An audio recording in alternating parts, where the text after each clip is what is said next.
Alam nyo ba na kung yung mga alaga nyo ay gusto ng mga dahon-dahon, ay pakainin natin sila para makasave tayo ng kahit konti lang sa mga pakain, 'di ba? Tsaka maganda yung itong ganto na fresh kasi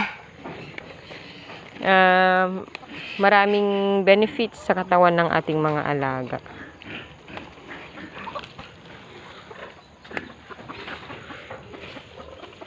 Ito. Dami na siya. Na ano kasi, sama-sama na to eh.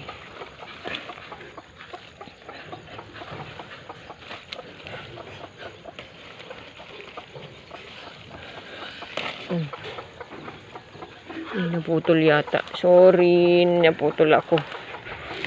Kailangan linisan na to.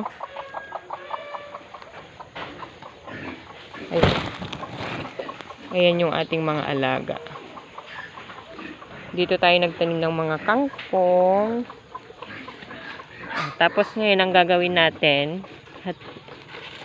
putol-putulin natin. Gawin natin maliliit gamit ang cutter.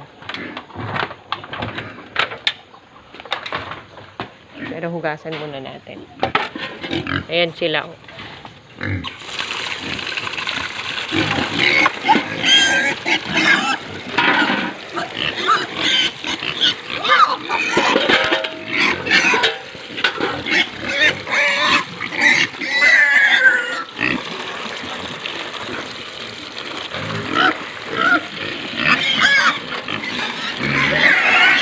Ayan kayo kain.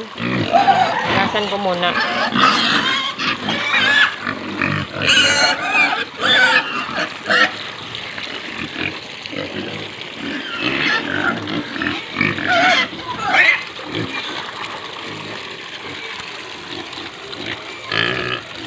Hindi pa ako nakakapaglinis.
Pwede naman na natin ibigay ng hindi na slice.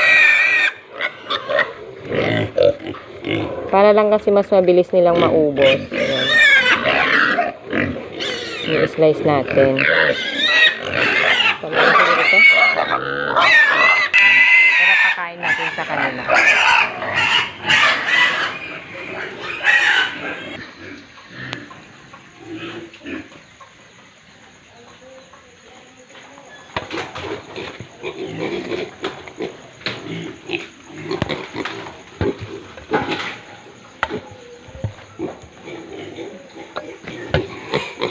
Ito yung ating mga piglets na 43 days old today. Sila yung pakakainin natin. Tapos itong mga to 42 days old. Ito naman, ito yung mga nandun sa gate kanina. Ito yung mga magti 3 months na by 13. Sila lang pakakainin natin. Yung mga fatteners, huwag na. Kasi mga inahin.